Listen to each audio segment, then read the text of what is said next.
The Volanthri Dominion had ruled the galaxy for 40,000 years. Their empire stretched across 12 star systems. Every species they found either kneeled before them or was destroyed completely. Their ships were made of living crystal that could heal itself, and their weapons could turn entire cities into dust in seconds. They had forgotten what it felt like to be afraid, when their sensors detected weak radio signals from a distant arm of the galaxy. High Commander Zorith did not even bother to look at the report himself. He sent a scout fleet of 30 warships to investigate. It was a routine mission. They expected to find another primitive species ready for conquest. They found Earth. The humans had only recently begun exploring their own solar system. Their fastest ships took months to reach their neighboring planets. Their weapons were crude chemical explosives and simple nuclear devices. By Volanthri standards, they were barely more advanced than animals. Captain Daniel Marsh was stationed aboard the destroyer, relentless when the alien ships appeared in Earth's sky. He was 52 years old, a quiet man with gray hair and tired eyes. He had served in the Navy for 30 years and had seen enough war to know what was coming. But nothing in his long career had prepared him for the sight of those massive crystalline vessels, hanging over every major city on Earth. The aliens spoke through every television, every radio, every phone on the planet. Their message was simple and cold. Humanity would surrender immediately.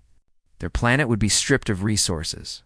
Their people would be sorted into categories, useful and not useful. Those who resisted would die. Those who cooperated might be allowed to live as servants. The world leaders met in emergency sessions. Military commanders ran calculations and found only despair. Every weapon humanity possessed bounced harmlessly off the alien shields. Nuclear missiles detonated against those crystalline holes and did nothing but leave scorch marks that healed within minutes. Daniel Marsh watched the chaos unfold from his ship in the Pacific Ocean. He saw governments beginning to fracture. He saw panic spreading through the streets of cities around the world. He saw humanity facing extinction and wondered if this was how it would end. Not with a final battle, with a whimper of surrender. But then something strange began to happen. Lieutenant Commander Katie Brennan worked at a listening post in Alaska. Her job was to monitor communications, looking for threats that might never come. When the aliens arrived, she had the same thought as everyone else. It was over. Humanity had lost before the fight even began. Then she noticed something in the alien transmissions. They were not encrypted. The Volanthri communicated openly, their signals bouncing between ships without any protection at all. They saw no need for secrecy. What could primitives possibly do with information they could not understand? Katie Brennan stayed at her post while others fled. She recorded every transmission, every signal, every piece of alien data she could capture. Within a week, she had assembled a team of linguists and mathematicians who worked without sleep to decode the alien language. Within 2 weeks, they could understand basic tactical communications. Within a month, they had learned something far more valuable. The alien shields were not perfect. They operated on a cycling frequency. For exactly 0.003 of a second every 4 hours, a tiny section of each shield became permeable. It was a necessary flaw in the design, allowing waste heat to escape from the ship's core. The Volanthri had never bothered to fix this weakness because no species had ever lived long enough to discover it. Katie sent her findings to the unified command that had formed from the ashes of Earth's governments. Old enemies were working together now. American and Russian scientists shared data. Chinese and European engineers collaborated on designs. The petty conflicts that had divided humanity for centuries seemed meaningless in the face of extinction. Daniel Marsh received new orders 3 months after the invasion began. He was to lead a task force on a mission that his commanders acknowledged would probably kill him and everyone under his command. He accepted without hesitation. His wife had died in the first bombardment. His daughter was missing somewhere in the ruins of San Francisco. He had nothing left to lose and everything to fight for. The task force consisted of 12 submarines, the only human vessels that could approach the alien ships without immediate detection. Each submarine carried a special weapon, not a nuclear warhead, but something new. Human scientists had studied the alien technology and created an electromagnetic pulse device unlike anything ever built before. It could not destroy the alien ships, but it might be able to blind them. Chief Petty Officer Samuel Young served aboard the submarine Blackfish. He was 28 years old, the son of a fisherman from Maine. He had joined the Navy to see the world and had ended up fighting to save it. As the Blackfish crept through dark waters toward the alien mothership, Samuel checked his equipment for the 100th time. Everything had to be perfect. There would be no second chances. The attack came at exactly 3:47 in the morning. The submarines had positioned themselves around the mothership, waiting for the precise moment when the shields would cycle. Daniel Marsh gave the order to fire. 3 submarines were destroyed instantly, their crews vaporized by alien defensive systems. But the others launched their weapons in a coordinated volley. Samuel Young watched his screen as missiles raced toward the target. Most of the missiles struck the shields and exploded harmlessly, but one fired from the Blackfish at exactly the right moment slipped through the gap. The electromagnetic pulse cascaded through the mothership's systems. Like lightning through water, for the first time in 40,000 years, the Valenthari command vessel went dark. The ship did not fall. Its emergency systems activated within seconds, and the lights flickered back to life. But those few seconds changed everything. The alien commanders had felt something they had not experienced in countless millennia. They had felt fear. High Commander Zorath received the report in his chambers aboard the orbital command station. A primitive species had damaged one of his ships. It was not significant damage. It was barely worth mentioning, but it should have been impossible. He ordered an immediate response. Every nuclear weapon in the Valenthari arsenal would be deployed against Earth's population centers. If these humans could not be conquered through fear, they would be erased from existence entirely. But as Zorath prepared his genocide order, something else was happening. Something that would change the galaxy forever. Lieutenant Patricia Cole was a linguist who had spent her entire career studying dead languages. She had learned to read ancient texts that no one had spoken in thousands of years. When Katie Brennan's team decoded the alien language, Patricia saw an opportunity that no one else recognized. The Valenthari fleet was not crewed entirely by Valenthari. Their empire relied on conscripts from a dozen conquered species, beings who served because they had no choice. These soldiers received their orders through the same unencrypted communications networks that Patricia had learned to read. Now she learned to write. Her message was short and simple. She transmitted it directly into the alien information networks, bypassing the commanders entirely. It reached the common soldiers, the slaves, the forgotten people of 100 conquered worlds. The message said, "You are not alone. There is another way in the dark spaces between stars." In the cramped quarters of alien warships, beings who had never dared to hope began to whisper among themselves. They spoke of a small blue world that refused to kneel. They spoke of primitives who had struck the mighty Valenthari and survived. They spoke of humanity, and for the first time in 40,000 years, the Valenthari dominion began to crack. The Valenthari called it a minor setback. Their commanders assured each other that the damage to the mothership meant nothing. One lucky strike from primitives did not threaten an empire that had stood for 40,000 years.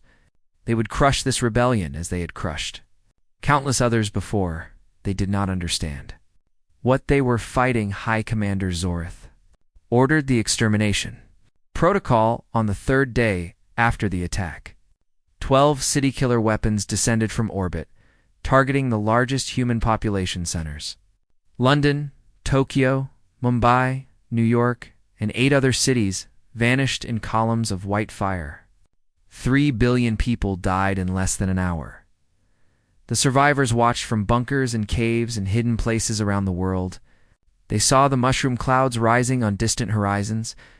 They heard the screams through static-filled radio channels. They witnessed the end of civilization as they had known it, and they did not surrender. Daniel Marsh had survived the submarine attack, though half his task force had been destroyed.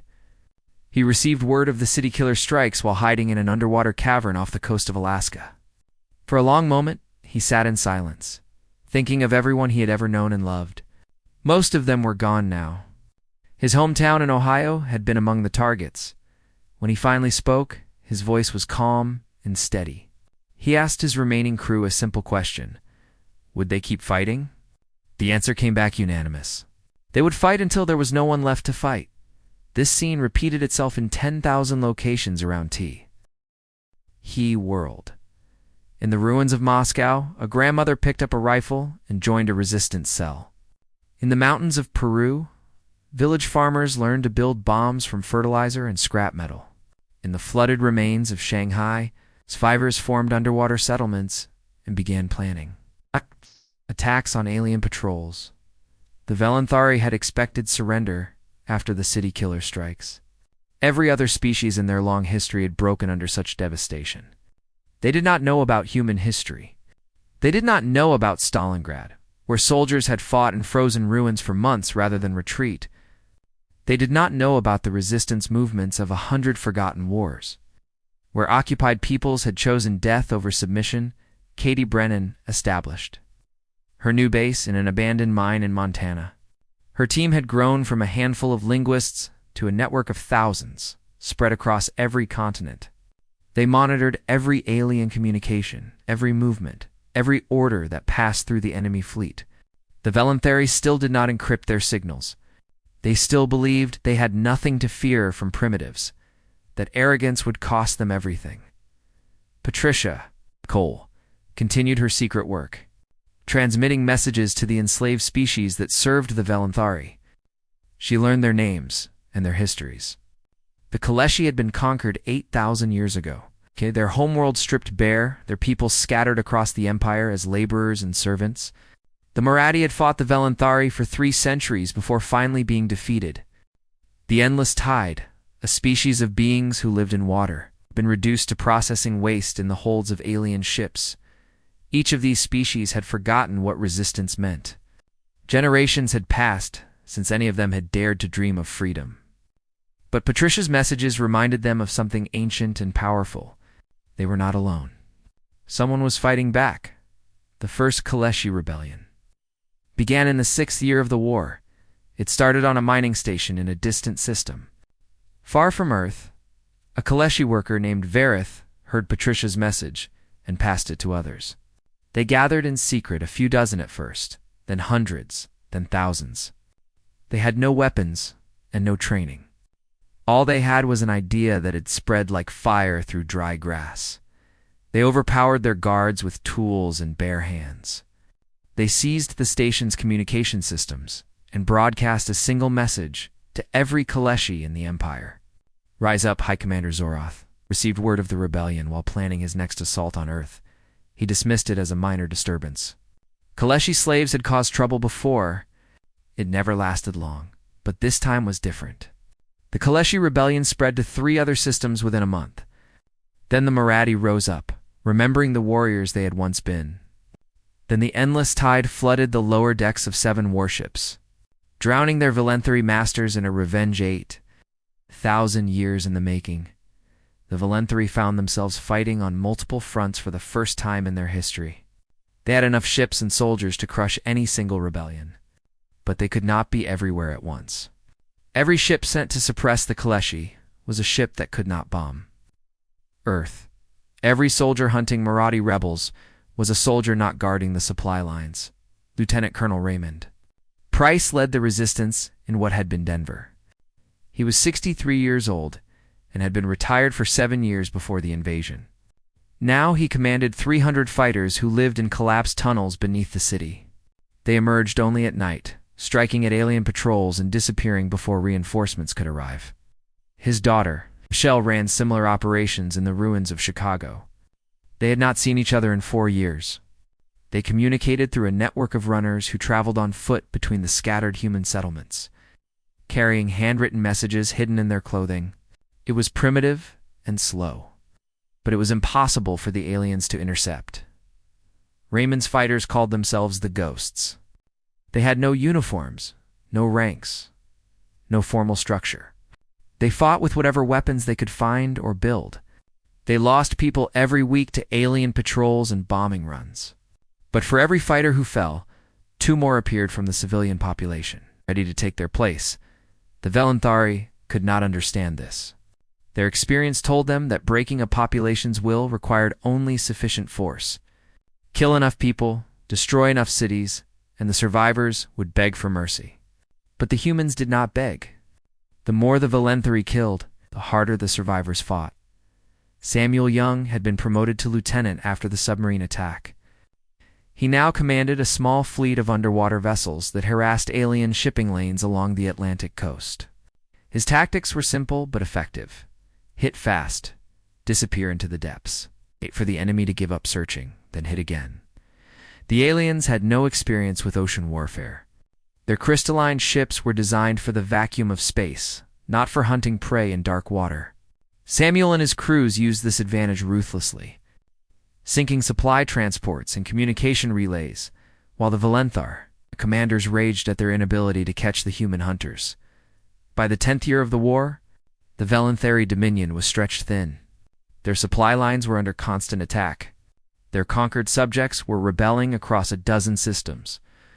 Their troops were exhausted from years of fighting an enemy that refused to die. High Commander Zorath looked at the reports from his generals and realized something that made his crystalline blood run cold. He was losing. Slowly, painfully, impossibly.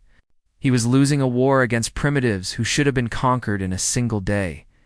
He called his council together and spoke words that no Velanthari leader had spoken in 40,000 years. They needed to negotiate. They needed to find a way to end this war before it destroyed them completely. The message reached Earth through captured communication channels. Katie Brennan decoded it and passed it to the unified human command. The Velanthari wanted to talk, but humanity had learned patience during the long years of war. They had learned that the powerful could be beaten, that empires could fall, that hope could survive even in the darkest times. They were not ready to talk. Not yet. Not until the Velanthari truly understood what they were dealing with. The war entered its 17th year with no end in sight. The Velanthari had expected victory in 17 days. Now their empire was burning from within, and the small blue world they had come to conquer remained stubbornly, impossibly free. Admiral Sandra Lynch stood in the ruins of what had once been San Diego, looking out at the ocean. She was 49 years old, though she looked much older. 17 years of war had carved deep lines into her face and turned her hair completely white. She had lost her husband in the first bombardment and her 2 sons in the Chicago resistance. She had nothing left but the fight itself. The unified human command had appointed her. As the overall leader of military operations 3 years ago, it was not a position she had wanted. No one wanted to lead a war that might never end, but someone had to make the hard decisions. And Sandra Lynch had proven herself capable of making them. Her communication device buzzed with an incoming message. Katie Brennan, now the head of Human Intelligence Operations, had news. The Velanthari were requesting formal negotiations again. This was the 4th such request in 2 years. Each time, humanity had refused, but this time was different. The message came not from High Commander Zorath, but from the Crystalline Council itself, the ruling body of the Velanthari Dominion. They were offering unconditional talks. They were willing to discuss surrender. Sandra Lynch read the message 3 times before allowing herself to believe it. After 17 years of fighting, after billions of deaths, after losing everything she had ever loved, the enemy was finally breaking. She authorized a response. The talks would take place in Geneva, or what remained of it. The Velanthari had destroyed the city in the 2nd year of the war, but its ruins had become a symbol of human resistance. It seemed fitting that the war should end there. The journey to Geneva took Sandra 3 weeks. Travel was difficult in a world without functioning transportation networks.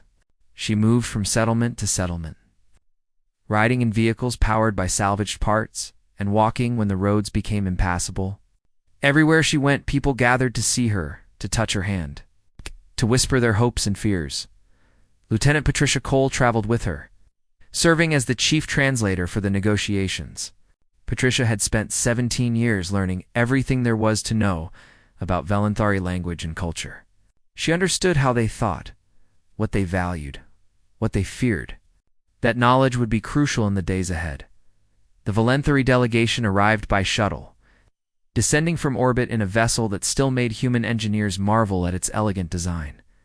High Commander Zorath led the group, accompanied by 6 members of the Crystalline Council.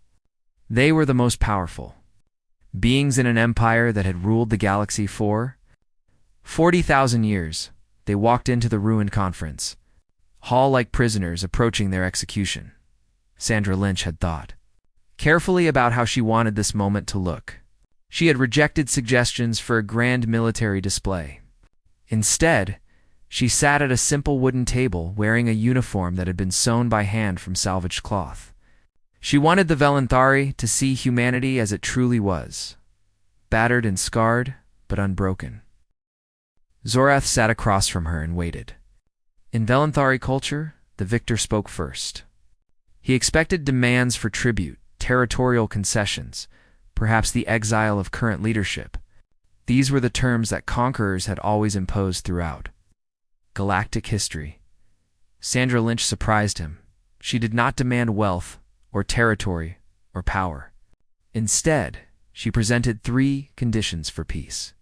First, every species enslaved by the Valenthari dominion would be freed immediately, with full restoration of their homeworlds and self-governance. Second, the Valenthari military would be completely dismantled, with all weapons technologies shared freely among all species. Third, a galactic council would be established in which every species, no matter how primitive or advanced, would have an equal voice. Zorath stared at the human admiral for a long moment. His crystalline face showed no emotion, but Patricia Cole could read the subtle shifts in his posture. He was confused. Deeply, profoundly confused, he asked a single question. Why? Sandra Lynch had known this question would come. She had thought about her answer for months, turning it over in her mind during long nights when sleep would not come. She thought about all the deaths she had witnessed, all the suffering she had caused and endured, all the terrible choices she had made in the name of survival. She thought about the future.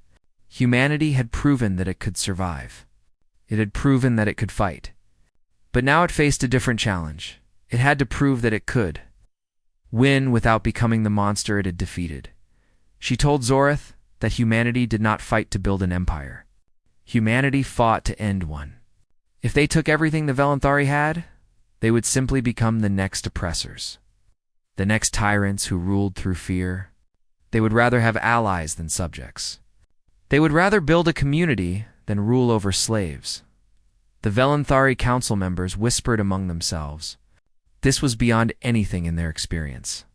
No victor in galactic history had ever offered such terms. Conquerors took what they could get. That was the natural order of things. Patricia Cole watched the aliens struggle with concepts they had never encountered.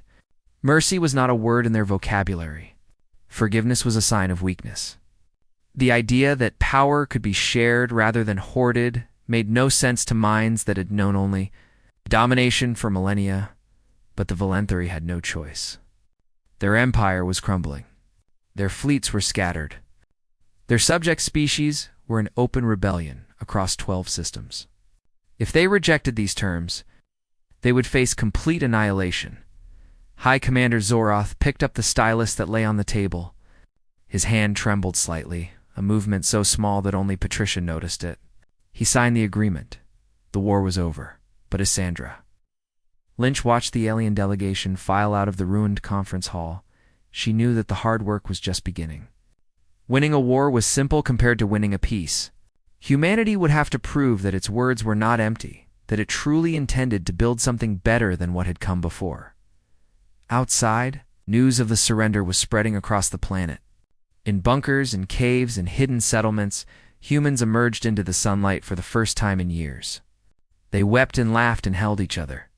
They whispered the names of people they had lost and promised to remember them.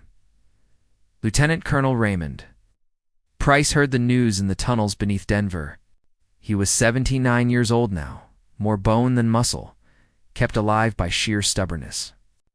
His daughter Michelle had died 3 years ago in a raid that had destroyed an alien supply depot. He had kept fighting because he did not know how to do anything else.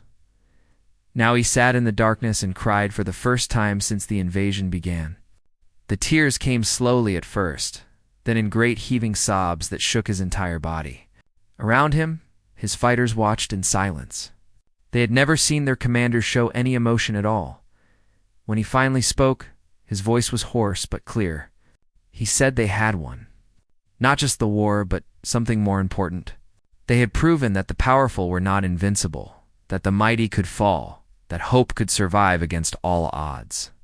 Then he stood up, straightened his ragged uniform, and walked out into the light. There was work to be done. A galaxy to rebuild. A future to create. The war was over.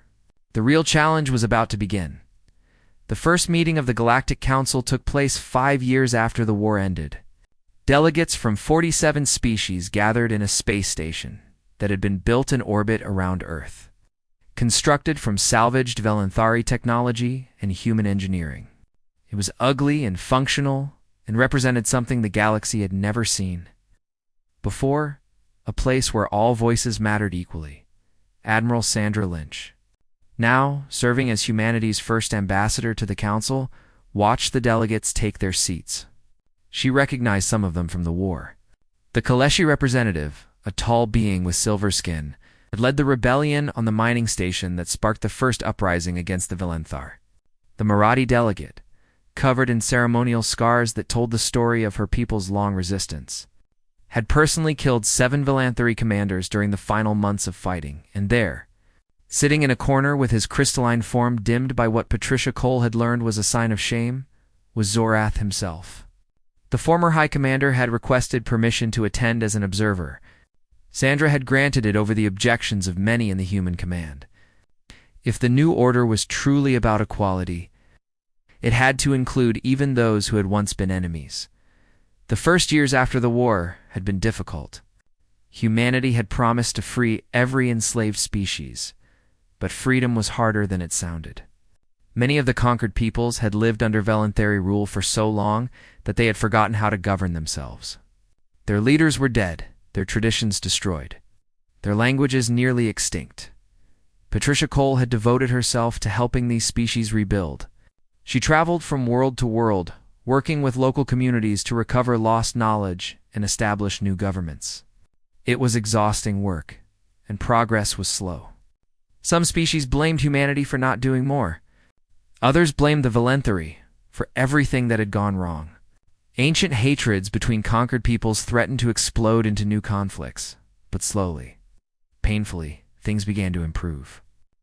The Kaleshi established a new homeworld on a planet that had been terraformed with shared technology. The Marathi rebuilt their warrior traditions, this time channeling their skills into protecting the weak rather than serving conquerors. The endless tide created underwater cities of stunning beauty, open to visitors from any species who wished to learn about their culture. Samuel Young, now a captain in the newly formed Galactic Defense Force, commanded a ship crewed by beings from 12 different species.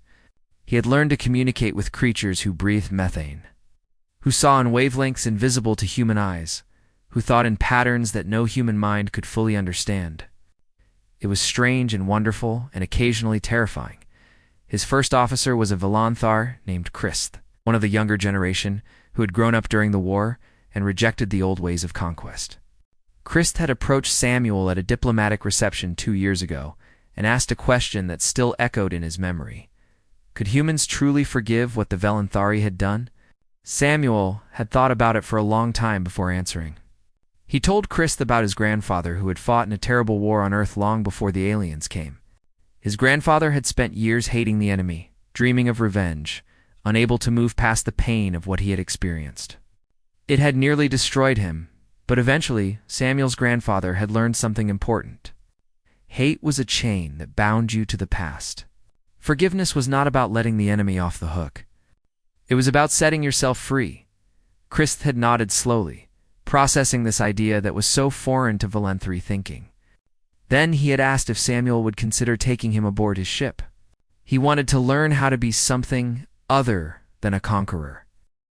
Now, 3 years later, Christ was the best first officer in the fleet.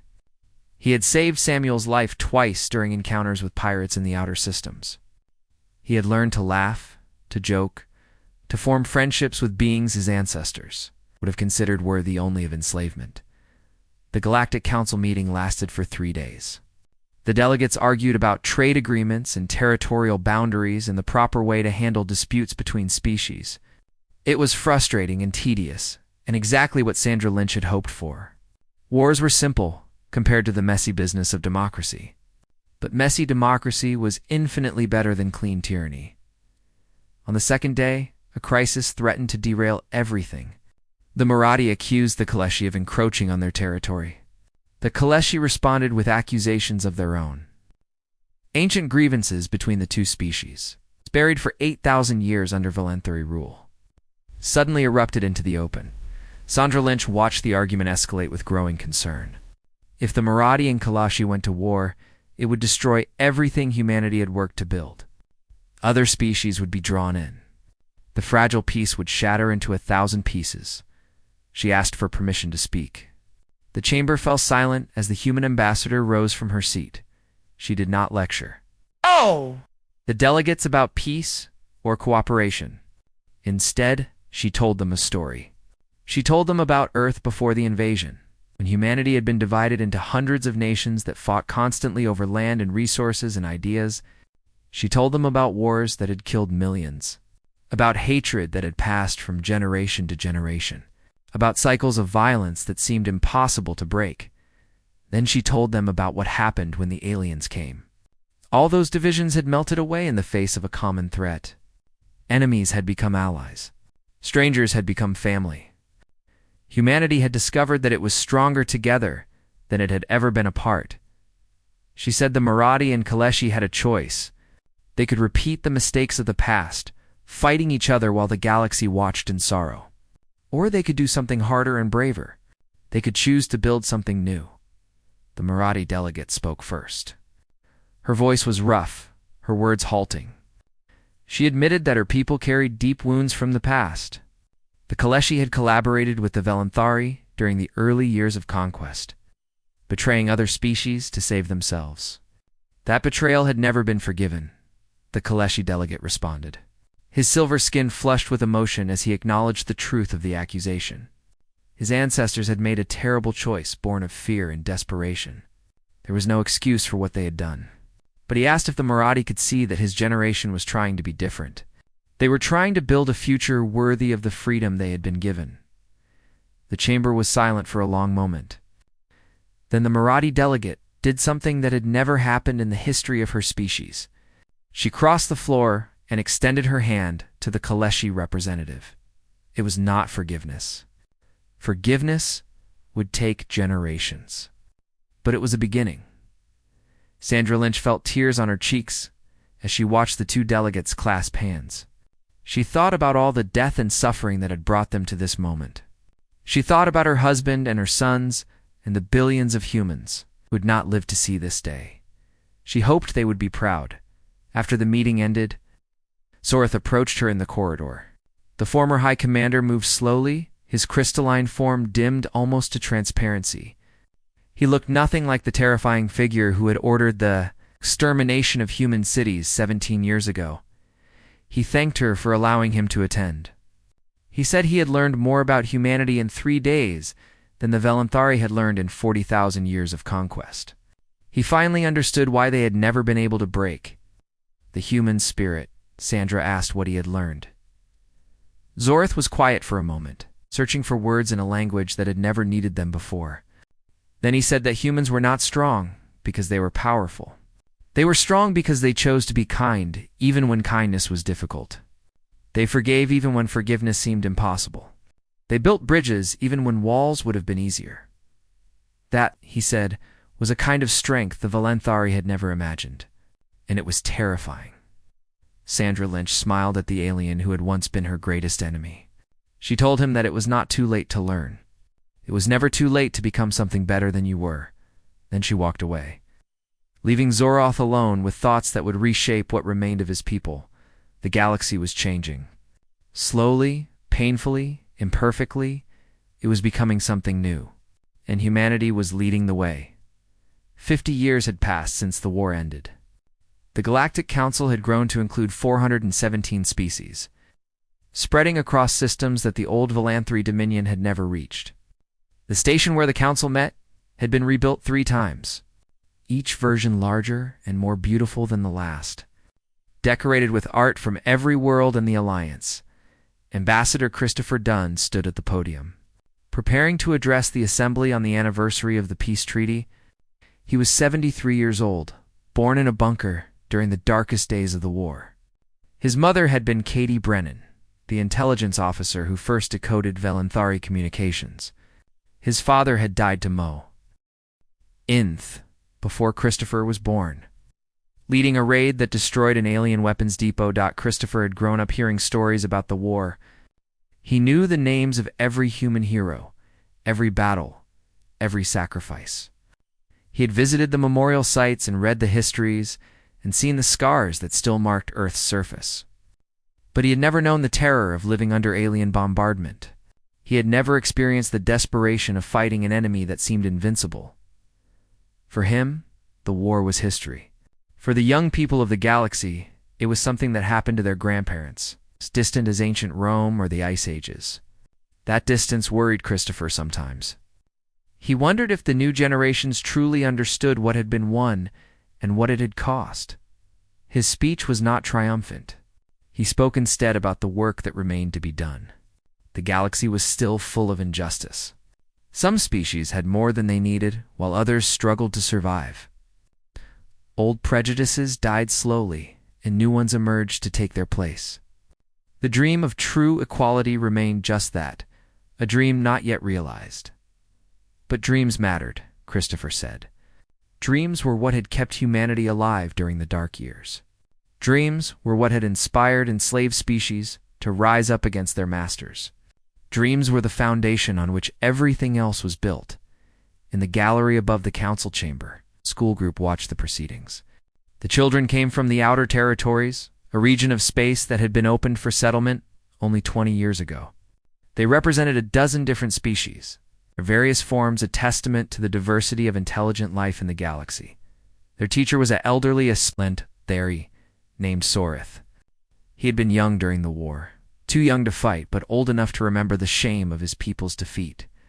He had spent his life trying to atone for what the Valanthari had done, teaching children about history and hope and the possibility of change. One of the students, a young human girl named Maria, raised her hand with a question. She wanted to know if humans were really as scary as the old stories said. They seemed so friendly and normal. It was hard to imagine them terrifying an empire that had ruled the galaxy for 40,000 years. Sorith smiled, an expression he had learned from his human colleagues. He told Maria that humans were not scary in the way she imagined. They were not larger or stronger or more advanced than other species. In many ways, they were remarkably ordinary. What made humans terrifying was something else entirely. It was their refusal to give up, no matter how hopeless the situation seemed. It was their ability to find hope in the darkest circumstances. It was their strange and wonderful belief that things could always get better, that the future was not written in stone, that even the most powerful empires could fall. But most of all, Sorith said, humans were terrifying because of what they did after they won. They had every reason to seek revenge. They had lost billions of their people. Their cities had been destroyed, their world nearly ruined. No one would have blamed them for building their own empire on the ashes of the Valanthari Dominion. Instead, they chose mercy. They freed the slaves and shared their technology and built a council where every voice mattered equally. They took their worst enemies and offered them a chance to become something better. That, Sorith told the children, was true power. Not the ability to destroy, but the ability to create. Not the willingness to hate, but the courage to forgive. Maria nodded, not fully understanding, but storing the words away for later consideration. She was only 10 years old. She had her whole life ahead of her to learn what it meant to be brave, to be kind, to be human in the best sense of the word. In the council chamber below, Ambassador Dunn was concluding his speech.